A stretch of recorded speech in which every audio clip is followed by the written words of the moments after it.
السلام علیکم، میرا نام ہے حمزہ افتخار اور آپ دیکھ رہے ہیں راجپوت ٹی وی۔ دوستو، آج ہم بات کریں گے کہ اگر اس کرونا کے حالات میں آج نواز شریف اور زرداری کی حکومت ہوتی تو ہمارے ملک کے کیا حالات ہوتے۔ اگر آج زرداری ہوتا تو پوری دنیا کے سامنے کرونا پر 15 سے 20 ارب ڈالر کے بل گھمائے جا رہے ہوتے، ہر ایک ڈیتھ کے ساتھ 2 صفر ملا کر 100 بتائی جا رہی ہوتی، دنیا سے امداد لے کر سیدھی کلفہ اور پاپڑ والے کے توسط سے دبئی منتقل ہو چکی ہوتی، ملک بند اور سڑکوں پر مظاہرے ہو رہے ہوتے۔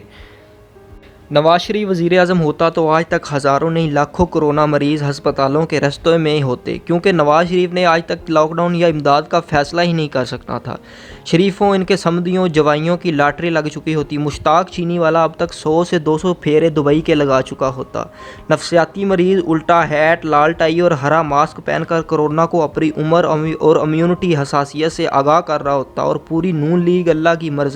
کی مرضی کی دی ہوئی جان کے سامنے بے بسی کا سبق پڑھ رہی ہوتی۔ یہ عمران خان ہے جس کی سوچ اور پالیسیز کو دنیا کاپی کر رہی ہے، جس کے معمولی سے موقف نے کرونا سے زیادہ بھوک کے ہاتھوں مجبور 76 ممالک کو زندگی دی، جس نے سب سے پہلے حقداروں کی امداد کا میکانزم بنا کر اپنی عوام اپنوں کے سامنے اپنوں کا ہاتھ تھامنے کا سوال رکھا،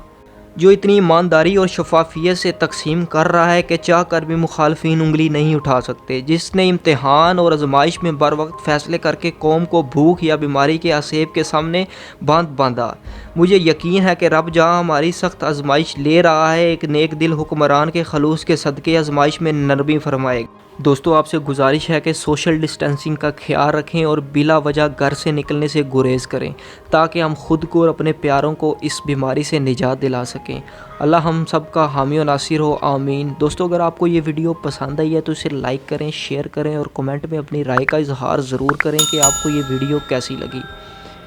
اللہ حافظ۔